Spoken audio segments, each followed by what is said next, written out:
పశువుల పండుగ జల్లికట్టు అంటారు. ఇది దాదాపు కొన్ని ఎన్నో సంవత్సరాలుగా జరిగే ఒక ట్రెడిషన్. ఇక్కడ ముందుగా బ్రిటిష్ కాలనీ జరుగుతుంది అంటారు.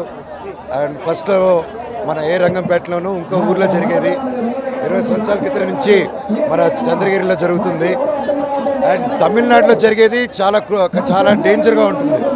కాకపోతే ఇక్కడ జరిగేది అంత డేంజర్గా కాదు, కొంచెం సాఫ్ట్వేర్ వర్షను. అండ్ మ్యాక్సిమం పశువులకి దెబ్బలు తగలకుండా ఇది వచ్చేసి పశువుల్ని సెలబ్రేట్ చేసుకునేది, వాటిని ఫార్మర్స్కి వీటిని ఎంత ఇంపార్టెన్స్ ఆఫ్ ద ఫార్మింగ్, క్యాటిల్ని కాపాడుకునే ఒక గుర్తింపు తెచ్చే పండుగ అనమాట. అండ్ అది మన చంద్రగిరిలో జరగడం చాలా హ్యాపీగా ఉంది.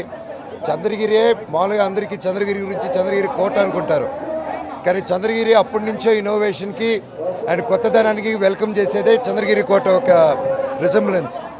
అప్పుడు ద్రవిడన్ను తర్వాత మన విజయనగరం సామ్రాజ్యం ఉన్నప్పుడు వాళ్ళిద్దరు కలిసి కట్టిన కోట అనమాట.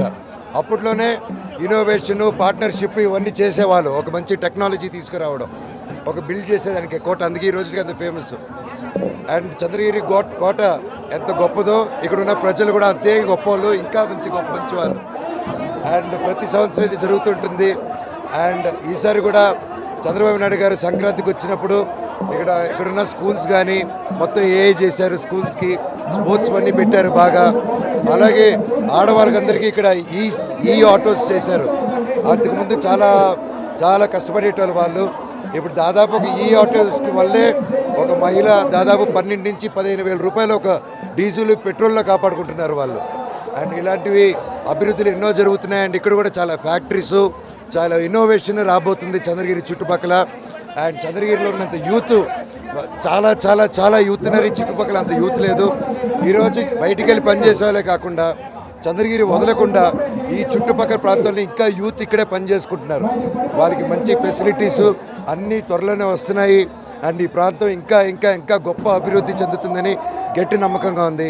అండ్ పండగకి ప్రతి ఒక్కరికి శుభాకాంక్షలు. రాజకీయాలు ఏది మన చేతిలో లేదంటే అంతా దేవుడి చేతుల్లో ఉంది. Thank you.